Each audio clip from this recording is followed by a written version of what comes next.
none other than His Excellency, the President of the Cooperative Republic of Guyana, Mr. David Granger. Welcome, finally, sir, to the hot seat. It's good to be here, Stan. Thanks for inviting me. All right, so it's been a while that we have actually had a chance to have you on a one-on-one, and I'm certainly hoping that you're prepared for this, and maybe the seat is not going to be too hot for you, sir. Well, it's good to wait for good things. Good to wait for good things.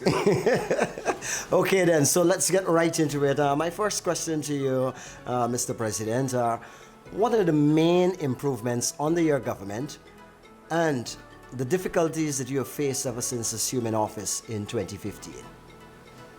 The main improvements are visible for all to see.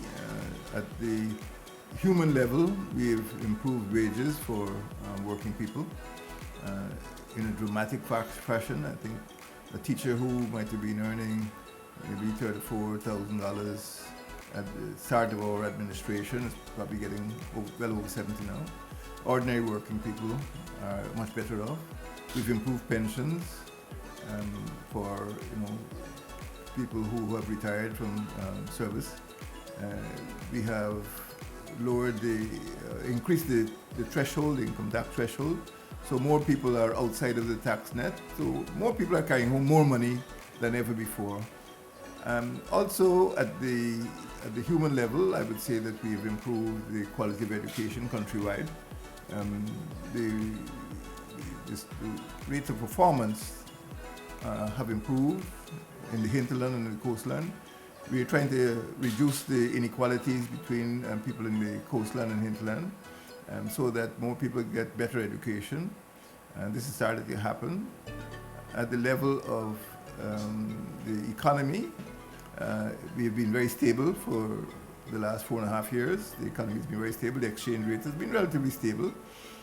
And I think that as a whole, the country has avoided some of the pitfalls of other Caribbean countries, and we have been able to guarantee good economic returns consistently. We introduced the budget in the last month of the year, with the exception of 2019, for reasons which everyone knows.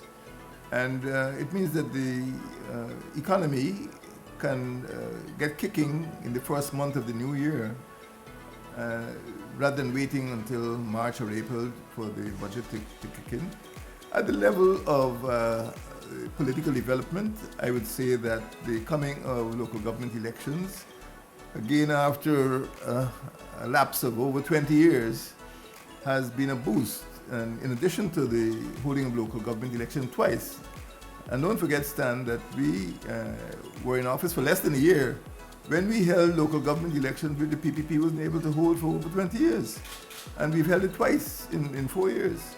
Now, in addition to that, we have created 4 towns. I don't know if you get a chance to take your program out to the hinterland, but Bartica, Madia, Mabaruma, and Lethem, which used to be villages, are now towns, and you can go and see the improvements that are taking place there.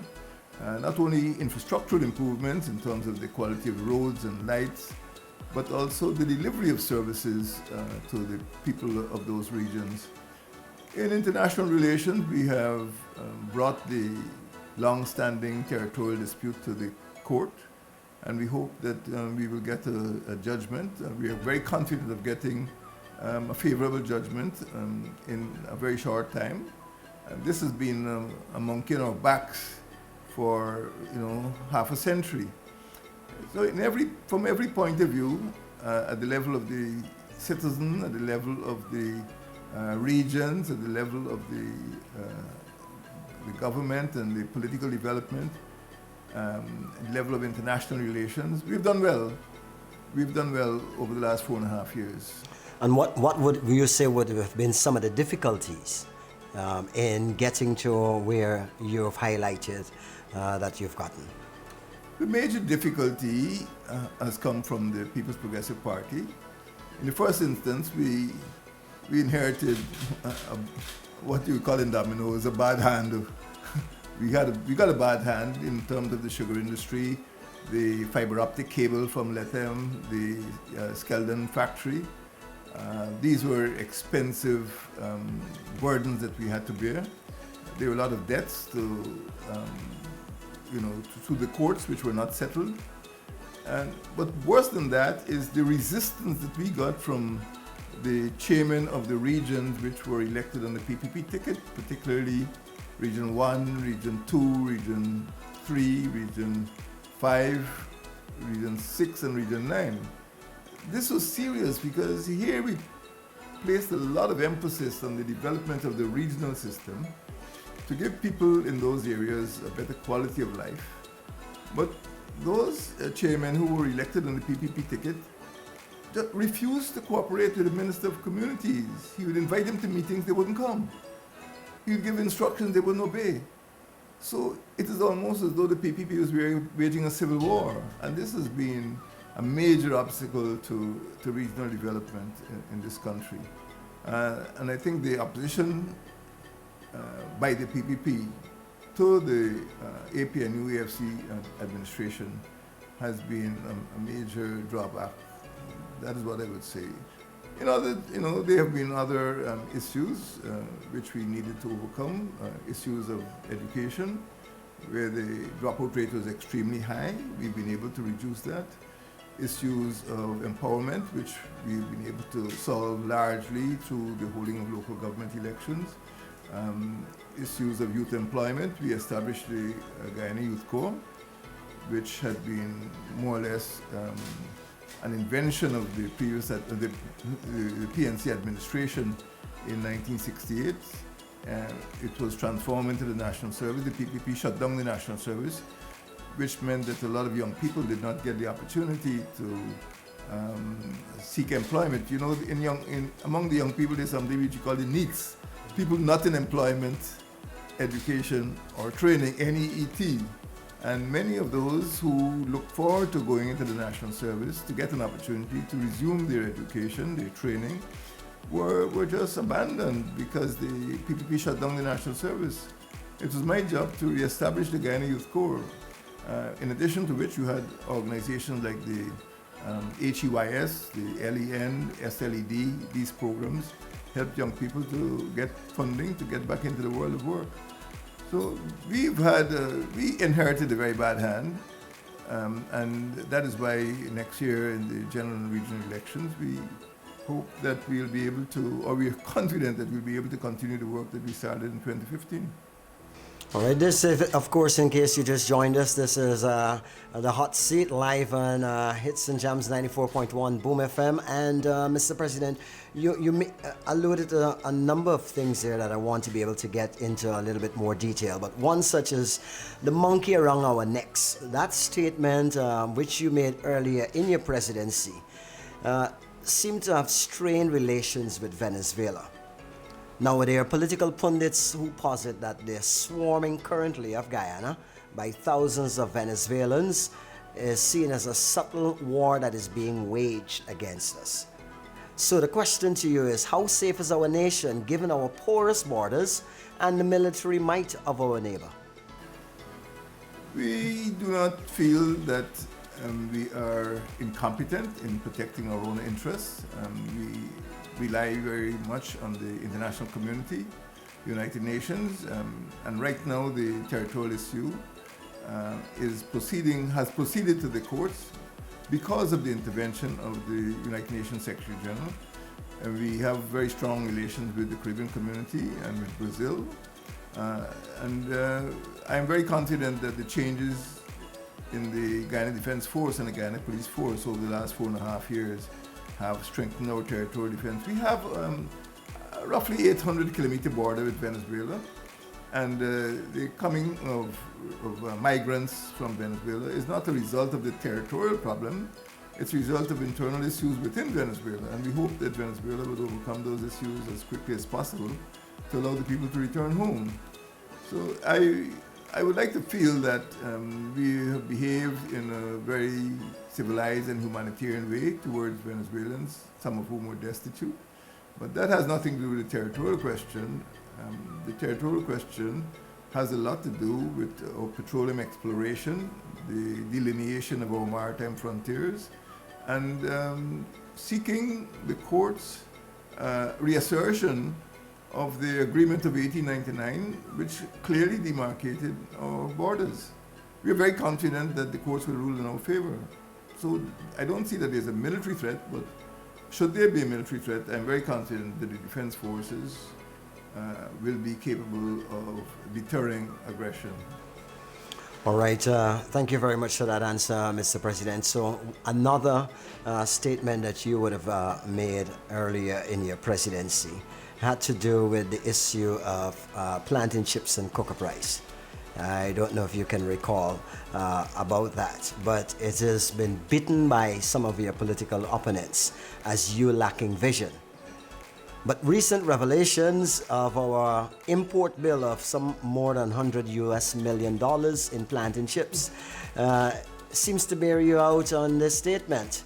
My question now to you is, Mr. President, what buffer is needed to protect our local farmers and to boost local production and export, particularly of the plantain industry? I'm glad you pointed out that we import millions of dollars worth of plantain chips and banana chips and potato chips and other types of snack foods. And the point I was trying to make, is that our women, our young people, our micro producers could do as well. I am not worried about markets because the Eastern Caribbean could take off any agricultural commodity we produce. We produce the best avocado pears, we produce mangoes, we produce a variety of fruit and vegetables. And I'm very confident that the Eastern Caribbean, particularly Grenada, Barbados, and Trinidad, which don't have our land space, could take off the agricultural produce. And we must encourage our young people, our householders, cottage industries, to produce commodities which are based on a local production. We don't have to import the ingredients. We can, convert our own cassava into cassava chips, convert our own sweet potato into sweet potato chips, which are much more nutritious than the imported chips. Many people who go to the fish and chip shop might ask for plantain chips as opposed to imported potato chips. I'm not worried about that at all. I'm very confident that the Caribbean single market and economy, when it chips in, will benefit from Guyana's agricultural production. With the consolidation of the sugar industry, lands will become available for other agricultural commodities. We don't have to focus only on sugar. We can go into other commodities, particularly fruit and vegetables. All right, and you did make mention of consolidating the sugar industries, but of course the closure of sugar estates is a talking point for some of your political opponents and even the political pundits. Could you explain the practicality from your point of view of this and what reorganization, if any, is actually taking place for the displaced workers currently? Anyone who studies the history of the sugar industry over the last century and a half would see that there has been a process of amalgamation and consolidation. I remember, driving up to what used to be Atkinson Field. You pass Diamond, it was all sugarcane. Now it's all houses. So everybody in Guyana is aware that estates are being closed down. The PPP is aware that they closed down estates themselves, particularly Diamond. Lucidan was on the way out. All we have done is to ensure that 3 mega estates, one in East Berbice, based in Albion, one in West Berbice, based in Blaymont, and one in West Demerara, based in Iflet, are protected and preserved. The idea is not to shut down the industry, the idea is to reform the industry, bring the production to about 147,000 tons, and maintain as large a labor force that is necessary, and keep the sugar industry alive. And we are very confident that we will be able to return to, if not profitability, at least sustainability in the middle term. It's not something that's going to happen this year or next year, but in the middle term, next 3 to 5 years, I'm very confident that we will still have a sugar industry, and it's probably going to be the most sustainable sugar industry in the English-speaking Caribbean. It is quite unfortunate that some people had to be terminated, the jobs had to be terminated, but I was at Albion. I'm probably the first or the only president ever to go into Albion, to see the condition of the Albion factory and to see what is taking place. I was very encouraged and inspired by the staff, the workers, ordinary workers. I mingled and mixed with the workers, and they want to work, and they want to make sure that the industry is sustainable. And I'm very confident that with the funding that they're getting, this is an achievable target, the 147,000 tons, as well as probably about a 5,000 member labor force. Now, we need to understand that in the world, what is happening is that for health reasons, some people feel that they should go to other forms of sweeteners. They're coming off of cane sugar. And, some of the sugars that are needed for candy tend to be white sugars. But in general, there has been a movement away from cane sugar. Secondly, there has been a shutting down of the access that we enjoy to the European markets. When we were a British colony, sales were assured. Even afterwards, there were several conventions which allowed sugarcane or cane sugar from countries like ours to go to the European market. But as a result of the closure of that market, or the reduction in access to that market, we have had to seek other markets. But Guyana's sugar industry is one of the few surviving industries in the Anglophone Caribbean. And I'm very convinced, the staff at the Guyana Sugar Corporation and the Ministry of Agriculture are convinced that our sugar industry is sustainable. And what, if any, for those displaced workers? Because as you did say, yes, there were some who had to be sent home. And so one of the things that is being beaten is that so many people have been sent home, they're now without jobs. That's not true. That's not true. The average turnout at sugar estate generally was always under 60%. I may be wrong, it might be a little more or a little less, but 60% turnout was average. Many of those persons are still working, have been re-engaged in the Guyana Sugar Corporation. So it is not true that they're all home. Many of them, I can't tell you the exact percentage, have been re-employed in the sugar industry. If turnout was only 58 or 62%, you could imagine that with persons who had been terminated, they can carry the daily turnout of labor maybe close to 70 or 80%. So it is actually not true. I was at Albion myself and I had discussions with the staff at Albion, and people have been re-engaged in the sugar industry in the Guyana Sugar Corporation. All right. Mr. President, now Dubai, one of the countries I'm sure that you might have visited or paid attention to, has demonstrated and also proven that entertainment and the hospitality sectors are sure stimulants to economic growth. Now, there is a perception that you have no interest in these sectors, especially since you are quoted in the press as telling citizens at an emancipation gathering that men need to desist from being at the Guinness bars and spend time with their children. So, can there not be a balance of both the family life, which you were alluding to, and the growth of these sectors which actually employ and contribute to the state's coffers? I might have been misquoted. I was referring, I was present in a particular village which had backlands, and I was encouraging villagers to go into farming, not necessarily to be at home with their children. But this is not necessarily an attack on entertainment. It is an encouragement for people, particularly young people, to go back into farming to produce commodities which could be sold in the market. I have nothing against Guinness, and I have nothing against Guinness bars, but I ask people to have a balanced approach to, if you call it entertainment. Everybody must relax, everybody must seek leisure, but at the same time, do not ignore farming, do not ignore other forms of productive work.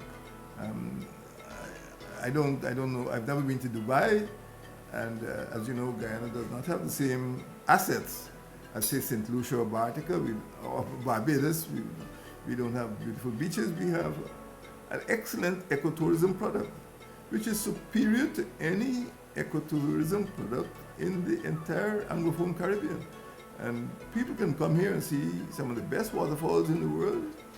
They can see the best flora and fauna, over here 850 species of birds.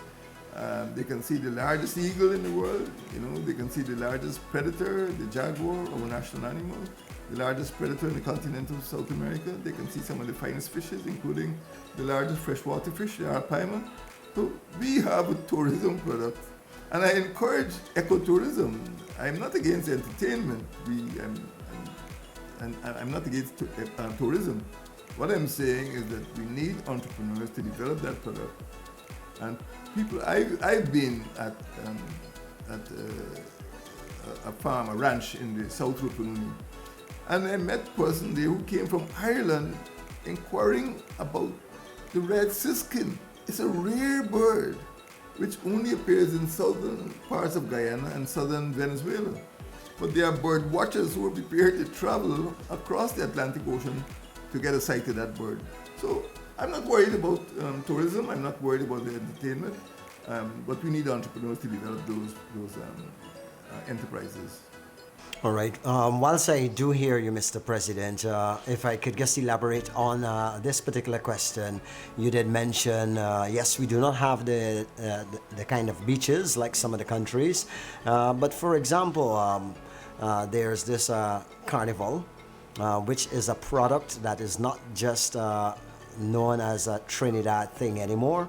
The US through Miami does it, China does it, because they understand in terms of entertainment and people traveling specifically for entertainment and even for business functions. I've seen myself, sometimes people travel for a business function, and what they do whenever that function is finished in the day, they want some sort of entertainment, the recreation that is more indigenous to where they are.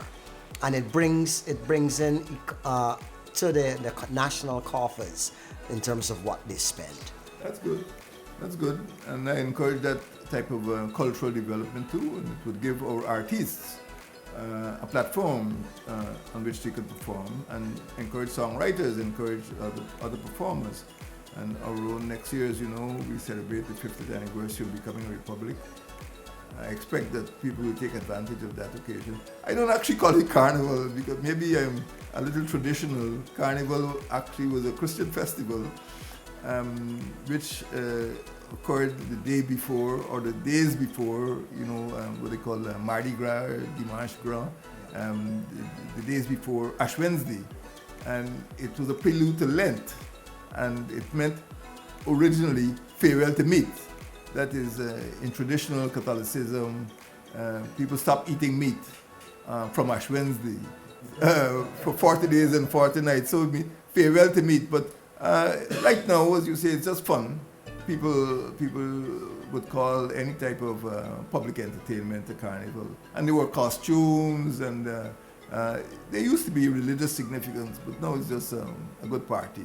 But I support entertainment, and if it brings in money to Guyana, well, it's good for all of us. But, the rising tide lifts all boats. And if entertainment is part of the rising tide, let's go. Okay, it's just about 13 hours 58. You're in tune with the Hot Seat live here on Hits and Jams 94.1. In the Hot Seat is none other than His Excellency, the President of the Cooperative Republic of Guyana, David Dr. Granger. And we move to our next question to you, Mr. President. Now, as a historian, my question... I'm not a historian. I studied history. You study history. At university. Yes. I'm not a historian. But you're considered by many of those who still are at the university. I have never described myself as a historian. They see you as that, sir. Okay.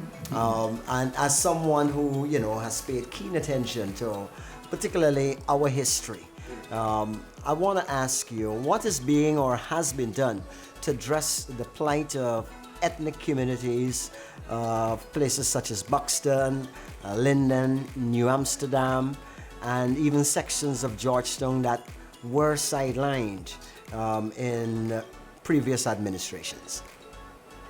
Equality is one of the premises of my administration.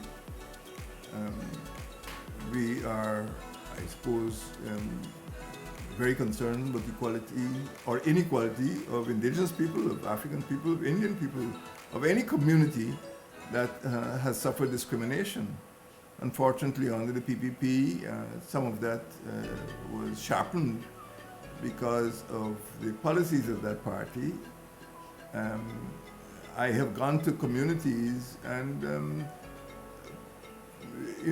one community in Maikoni was flooded, and when they complained to the representatives of the PPP administration about the flood, they said, let Granger come and fix it, The PPP divided the country into green villages and red villages, The green villages were the APNU or the PNC villages, and the red villages were the PPP villages. That is a form of discrimination, and we have overcome that now. We are trying to provide services to all communities. The other big area, which you might call discriminatory, was the fact that, the longest river in Guyana, 1,000 kilometers long, the Essequibo, doesn't have a single bridge. And public services west of the Essequibo, west of Fort Island, were generally not up to the standard of the east, east of the Essequibo. And we've been trying to create equality to make sure that the people who live there, many of them are indigenous people, there are over 200 indigenous villages, get a high quality of service, whether it's education, whether it's business, whether it's infrastructure, so that all Guyanese, wherever they are, would enjoy a high quality of life. The other factor that has to be considered is the impact the Troubles had under President Jack Dale, particularly from 2000 to about 2010. He demitted office in 2011. But the Troubles hit hard on some of those communities which you mentioned. And today in our schools, in society, you still see what they call the secondary impact of those Troubles. Many of the children who were 3 and 4 years old are now young adults. And almost every day in the newspaper you saw dead bodies, young men whose hands were bound and shot at the back of their heads. Those were the days of the Phantom Squad. Those were the days when a Minister of Home Affairs, the only time in Guyanese history, was brought before a commission of inquiry to inquire into whether he was running a death squad. The impact of those Troubles on certain sections of Guyanese society is still being felt. The impact is still being felt.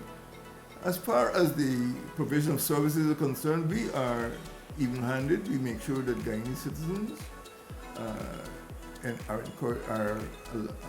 are given access to the resources of this country. They need lights, they need good roads, they need pure water.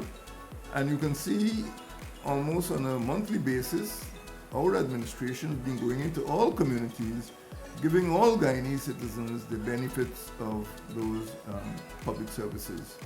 There's been improved telecommunications, there's been improved electricity in some communities, there's been improved water supply, and this is one of the benefits of the local government system, that these towns that have been created, the 4 capital towns, which I mentioned, Bartical, Lethem, Madia, and Mabaruma, are now delivering to their municipal councils a higher quality of service. And wherever you are, if you're Guyanese, you can look forward to receiving better services, higher quality of services to the government. Even the judicial system, the magistracy, is being decentralized. The police service is being decentralized. Under the police force, the entire hinterland, Region 1, Region 7, Region 8, and Region 9 were all one police division.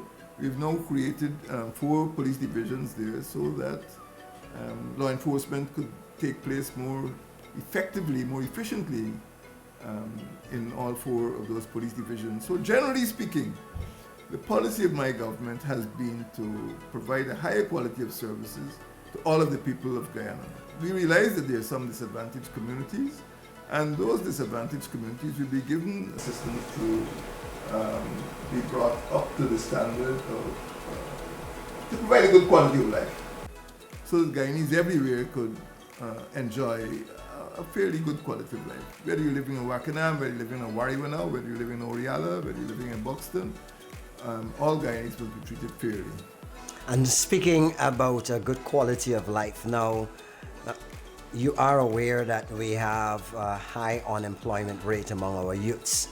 And this has been seen as leading to voter apathy, which occurred during the local government elections of 2018. So, what programs ever since then? I know because of the NC no confidence motion, you've been restricted as a government, but what programs are being created to address such, particularly when you hear in the man in the street parlance, I need more money in my pockets? We have about half a dozen programs, particularly targeted at young people. The SLED, the Sustainable Livelihood Program, and some girls who used to be students of the New Opportunity Corps were actually given a fresh start through the SLED program. We have the HEYS, the Hinterland Employment Youth Service.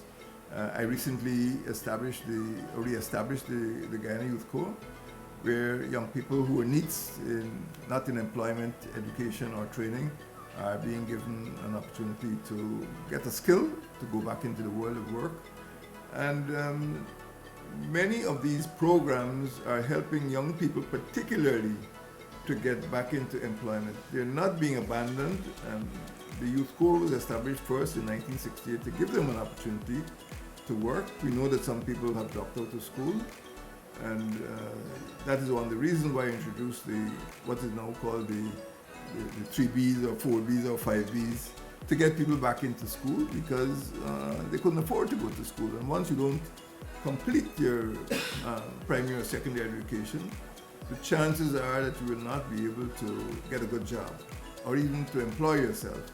So, everything is connected. What is happening in the school system is that fewer children are dropping out, and they would be able to get good jobs when they leave. And the other initiatives that we've made through TVET, through HEYS, through Youth Corps, through and other programs, SLED, will help them to work, to get into the world of work. I do not make the same connection as you do, that there was voter apathy.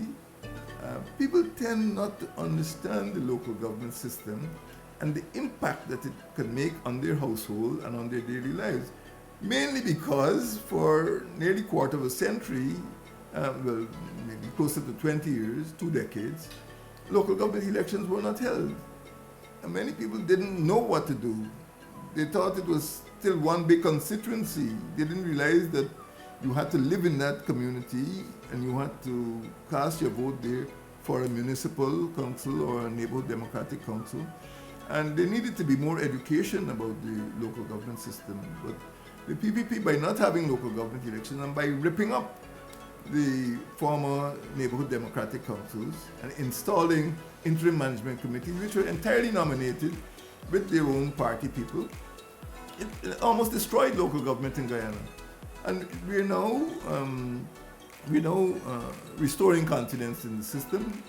People want to participate in the municipalities, in the neighborhoods. And I don't think there's any apathy at all. I move around the country, even in my condition, I move around the country. And I'm very sure that people are more aware now about the necessity of having strong municipalities and strong neighborhoods.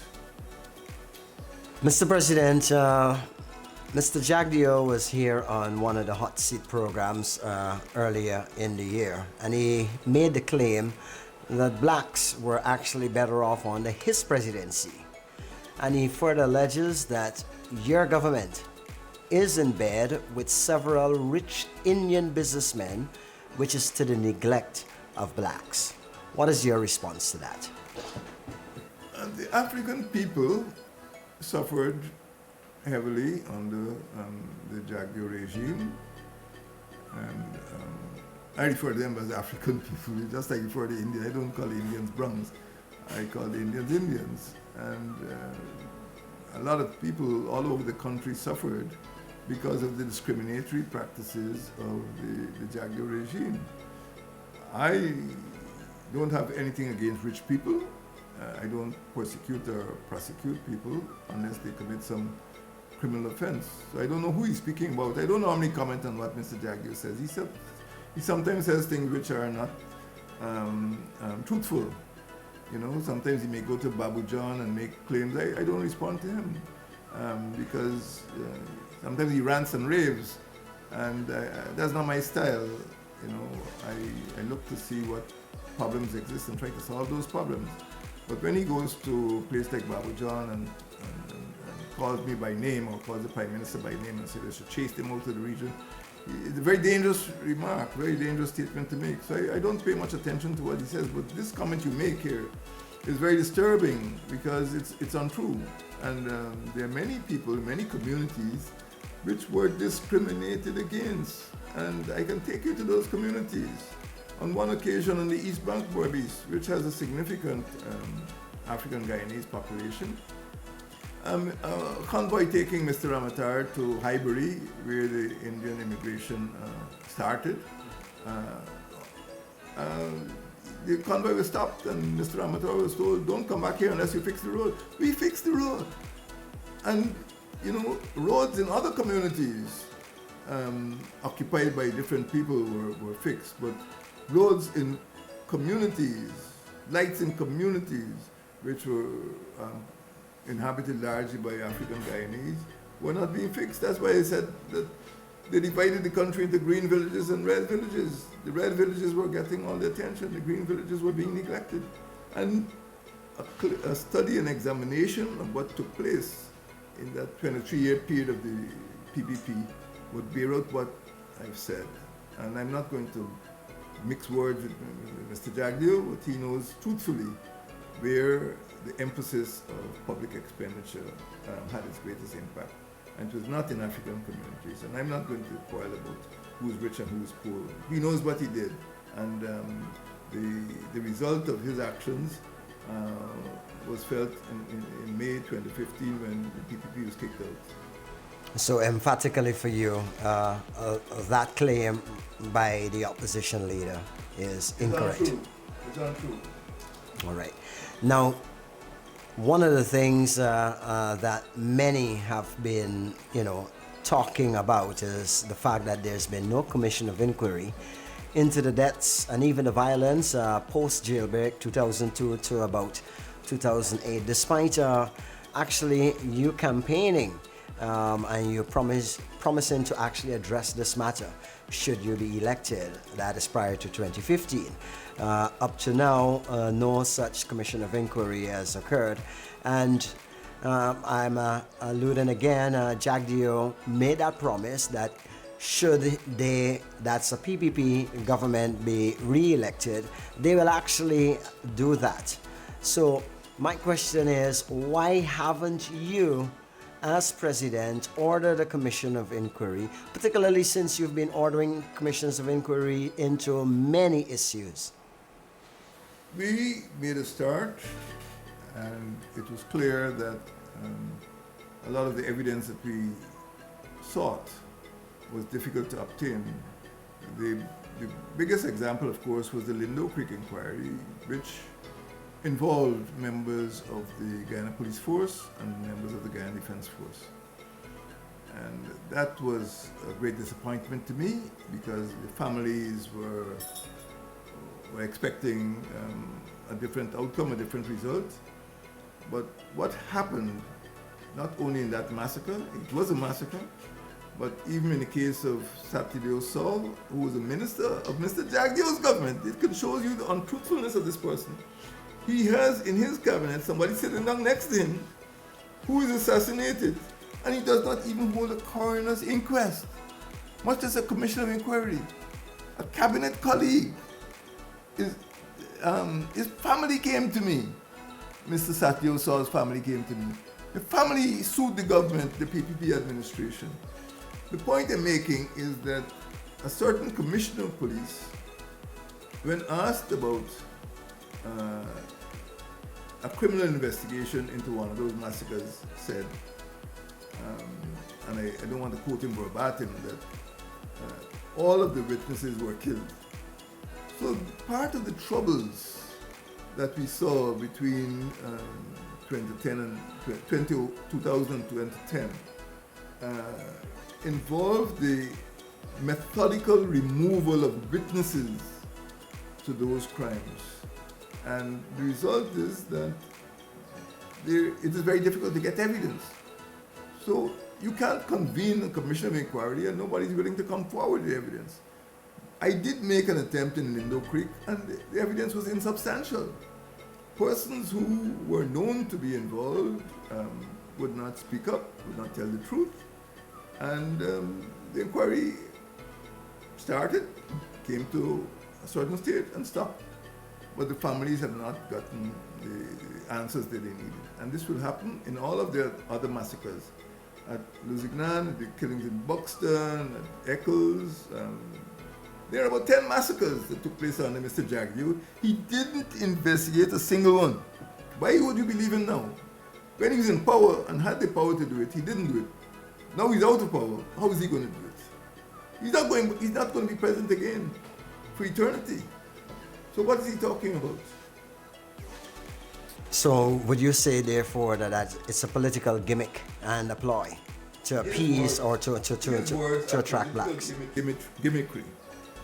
Once there is evidence, we will continue to search. Right now we're searching for evidence. We have conducted a lot of inquiries and we have been able to bring some of the worst abuses to an end. Simply because the perpetrators know that we have taken some corrective action. For example, there were 2 landings of aircraft in the Rupununi, and our response was to create a new police divisional system. We now have mounted policemen in the Rupununi. We have mounted policemen in Blackbush Polder. So there's more rigorous work on the ground. We know that we have still a lot of criminal enterprises, a lot of criminals are still at work, but the police are being equipped to respond more effectively and more efficiently. A lot of the problems come from transnational crime. They rise out of transnational crime, particularly contraband smuggling. And we have not been able to bring that to an end. And you can only bring that to an end with cooperation from the international community. We don't produce cocaine here, and it means that we need to get to the people who bring cocaine into the country. And that has been difficult. But I'm very confident Mr. Jagdew knows a lot more than he says. Let's turn our attention now at 14 hours 17, Mr. President. I know your time is, of course, valuable, so I just want to be able to get in as much of these other questions before you run out of here as a busy man. As you said, it's the last program for the year. Yes, so now, to the oil and gas sector. This has been something that has been drummed up and played around with, and we've had lots. Just recently we had the GIPEX forum, that 3-day forum, which I was privileged to host and hear from many of those countries who are oil producing nations. And so the question then is, nationally, what have we done and what are we actually doing to ready our people for the impending oil and gas sector, both infrastructurally and economically, given the fact that it's not until March anymore that we'll have first oil from what we're hearing, but in this very same month? We entered office in May 2015 and there was not an adequate organizational or legislative framework, organizational structure, legislative framework. We just did not have the people. We inherited something called the Petroleum Unit, which was hopelessly inadequate. And we were just not prepared, and what we inherited from the PPP could not function. Originally, it went on the responsibility for petroleum was under the Ministry of Natural Resources, and it was not until the 1st of August 2018 that the Department of Energy was established. We are still building capacity. We are still recruiting people who are competent in drafting, recruiting people who are advisors, recruiting people who have the technical capabilities. Many of those people are not present in Guyana. They're not Guyanese nationals, and some of them who have that knowledge haven't come back to work with the organization. So the Department of Energy is quite young. It has only recently got its own building, and for the next year or two, they'll be building capacity. Now, let me say something, Stan. A few years ago, I said this before, it's not an anecdote, it's not funny. I went to the site of the Matthews Ridge where manganese used to be produced. A company was planning to restart manganese production, and I was introduced to the engineers and the technicians and geologists there. Not a single Guyanese. Not a single Guyanese. That is why I'm putting so much attention on education.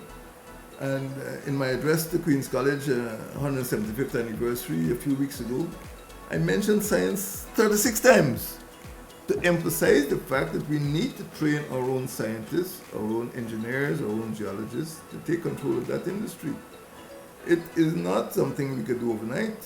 It's going to take time, and in the meantime, we've gotten a lot of help, particularly from the IDB, Inter-American Development Bank, to recruit people, to provide advice, to do consultancies, and gradually we will build up our capability, we will build up our legislative capability, or organizational capability to deal with this industry. But we are working towards building local content and towards attracting Guyanese into that industry.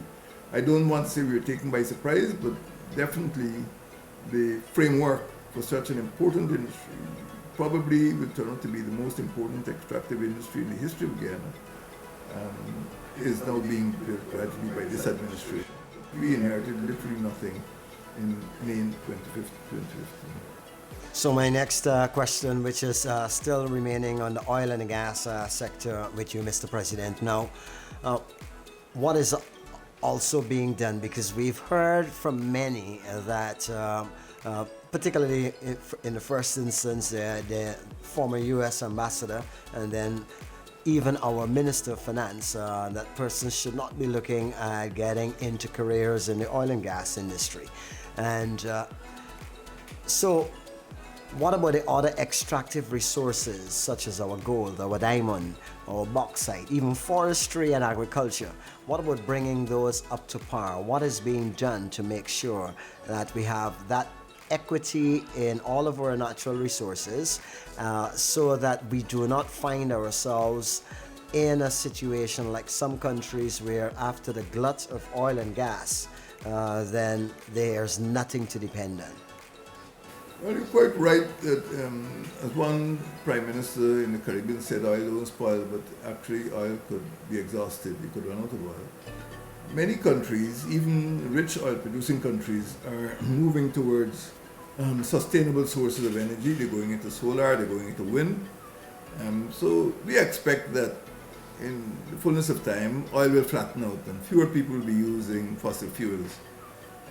That is why we have designed something called the Decade of Development to make best use of our resources, or the revenues that will come from petroleum during that decade.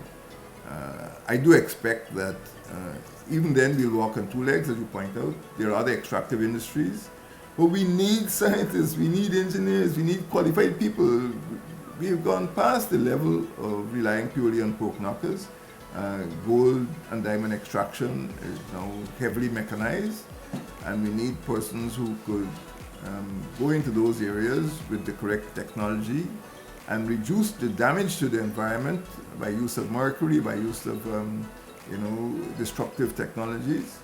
And timber, for example, we could have more sustainable extraction of timber and do more processing here rather than exporting logs or exporting timber in raw forms, we could export more furniture, we could export more decorative woods, and that's one of the reasons why when President Akufo-Addo was here a few months ago, he went to see a timber display. So we are walking on two legs. We want to make sure that all our eggs are not in the oil basket, if you want to put it in that way, and that we ensure the development of other extractive industries without damaging the environment.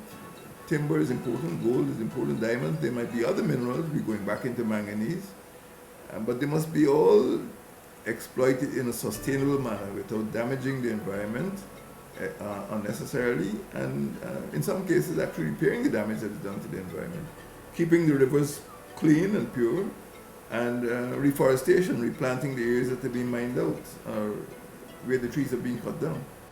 So diversification is the key. Yes, we're not getting rid of the extractive industries, but we're embarking on a sustainable program because we call ourselves a green state. We want to make sure that our children could inherit the Guyana and this beautiful country of ours in more or less the same shape and form that we inherited from our parents and our grandparents. It's a question of having omelets, but at the same time, you have to break the egg to get the omelet, but at the same time, not doing excessive damage to the environment. Let's turn our attention to a more recent development. Obviously, everyone has been talking about what obtains since the no confidence motion almost a year ago in Parliament, and ever since then, what we've seen is that, and even after the court cases, after that, we saw several countries making scathing statements against your administration after the no confidence motion. Now, my question is, what bearing has this had on your leadership and your standing on the international stage? I do not feel that there is any hint or any suggestion that my leadership was at fault. From January this year, a few weeks after the no confidence motion, I was in touch with the leader of the opposition, I was in touch with the Elections Commission, and we immediately put measures in place to ensure that we complied with the law. There were some aspects of the event that took place that we did not agree with. For example, it was established that Mr. Charandas Prasad was a dual citizen, and he never had the right to be in the National Assembly in the first place. 4 of my ministers had to demit office because of that, but the court made a ruling. We challenged the ruling, and we went from the Supreme Court to the Court of Appeal, from the Court of Appeal to the Caribbean Court of Justice. When the final ruling came from the Caribbean Court of Justice, we complied with that ruling. Right now, we are an interim administration, and the CCJ refused to rule on when elections would be held. And I maintain at every stage along the way that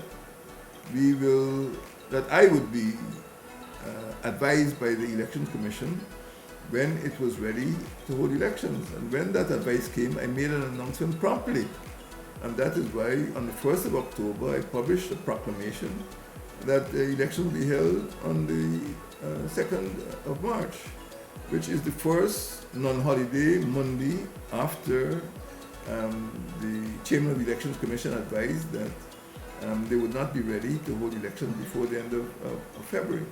So at every stage along the way, I complied with the law, I complied with the Constitution. If there was a question, I went to the court. When the court ruled, I followed the advice or the ruling of the court.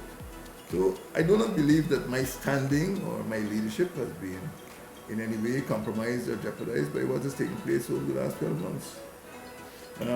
I do know that some countries made a statement on the very day, the 19th of September, I think it was, that the chairman of the Election Commission wrote to me. It was eerie, it was uncanny, that on the day that she wrote to me, advising that the elections could not be held before the end of February, that some countries chose to make a pronouncement which was very harmful to Guyana, But those countries have continued to deal with prime ministers.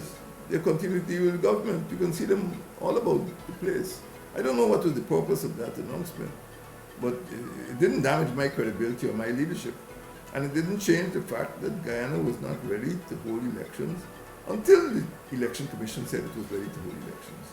And that is exactly what I did. I complied with the advice of the Elections Commission. And as an addition to this, any dissolution of Parliament announcement is in the air for us, given the fact that we have passed December 2. I am not required to make an announcement at this stage. I will be advised by my cabinet when an announcement will be made. I'm aware of the constitutional requirement, and right now we are not in default. And when the time is right, I will make such an announcement. But right now I'm not in default, the cabinet is not in default, the government is not in default. We need to keep the parliament open in the case of emergency. And if funding is needed, we have to go back to the parliament. So I know what I'm doing. I know what I'm doing. So my next question to you, you speak about knowing what you're doing now, and we spoke about the no confidence motion last December. But ever since then, we've seen several political parties that have been formed or are actually currently forming, signaling their intentions to contest the upcoming general and regional elections. So the question, is this another form of no confidence in your administration? No, it's a form of democracy. It's a form of confidence in our democratic system that many of these parties have come forward because they reflect various shades of opinion in our very complex society. We in APNU refer to our view or worldview as a Big Benab. And we welcome different shades of opinion. What the Guyanese did in May 2015 was express confidence in a coalition form of government. They expressed no confidence in the winner-takes-all approach. That is what happened in May 2015. They don't want any more winner-takes-all, and that is what the PPP has been threatening, they've been promising. But for us, we want a Big Benab, and we welcome discussions. I've had discussions with Mr. Schumann from the LJP, and anyone who wants to speak to me will be able to speak with me, speak to members of my party. We now have 6 parties in the coalition. The first time in the political history of Guyana that we've had 6 parties which did not necessarily have very cordial relations. They're now sitting around the table, they're now members of the National Assembly. And what I've encouraged my partners to do, bring your constituency. I don't want to shut anybody out. Bring your constituency into the coalition. Find out what their needs are, and let us cater for a wider cross-section of the Guyanese population. And what you were mentioning, the emergence of new parties is, I think, the blossoming of democracy which has occurred under the APNU AFC coalition. We are not narrow-minded, we look for inclusionary democracy, and I think it's a good thing that people who have different shades of opinion should be allowed to exercise their constitutional right to form parties, and if they want to cooperate with us, well, they'll cooperate with us. We know that we are a truly representative coalition, and we welcome discussion with all of them. We're not sharing out seats, we're not sharing out cabinet portfolios, but we want the Guyanese people to feel confident that the form of government that will continue after March 2nd, 2020, will be one that represents their interests. We want to make sure that the Guyanese feel confident in the government and not oppressed by one political party. We are against winner-takes-all politics. It's dead. Closed chapter. Penultimately, Mr. President, in this interview, let me ask you, that your main political opponent heading into the upcoming elections, Mr. Irfan Ali, he is being touted as youthful, and they are touting you as being aloof and out of touch. What are your chances against him? Well, you can't fake experience. I have experience in the defense force, in business, in academia, and I have brought depth and maturity to political leadership in Guyana. As far as Mr. Ali is concerned, I don't make comparisons. I know my capabilities and I'm not aloof. People who've seen me in the countryside, people who've seen me among women and children would not use that word aloof. It's a myth. People think I come from some higher class. I'm not. My father's an ordinary policeman. I'm not a big shot. And my relations with the people, ordinary people in indigenous areas, in African areas, in Indian areas, was responsible for my coalition getting 207,000 votes in 2015. That is not a mark of aloofness, that's the mark of engagement with the ordinary people of this country. And people trust me, people see me in their churches, in their communities, in their villages, and they know that I'm a man of the people. Thank you very much for that, Mr. President. I said penultimately. So ultimately, this is what I want to do because we are in what is known as the Christmas season. And whilst you would usually have your scripted message to the nation, as the President of the Cooperative Republic of Guyana, what message would you like to leave with the citizens of Guyana, both here at home and in the diaspora who are actually paying attention to this broadcast right now? I would like to go beyond Christmas. I'd like to look forward to 23rd of February 2020 when we celebrate our 50th anniversary as being a republic. And I'd like to encourage people this Christmas and this new year to look forward to 5 more years of peaceful and stable government. Those who are Christians, I encourage them to go to church and to pray for this nation. Those who are not Christians, I encourage them to have a sober festival, and I encourage them to abide by and embrace the values that Christmas was meant to celebrate, the birth of Christ who brought, peace, and his message was a message for all humanity. So I would encourage people, even those who are not Christians, to pay attention to the message of peace and goodwill to all men and women. Of course, thank you very much, Mr. President, for spending some time with us on the hot seat. Certainly hope that you will come back again as we get into the campaigning next year, leading up to the 2020 elections. Anytime, Stan. It's been a pleasure. And thank you once again for coming through. It has been our pleasure having none other than His Excellency President David Granger on the hot seat today. My name is Stan Gouveia saying thank you for joining us. Have a good day.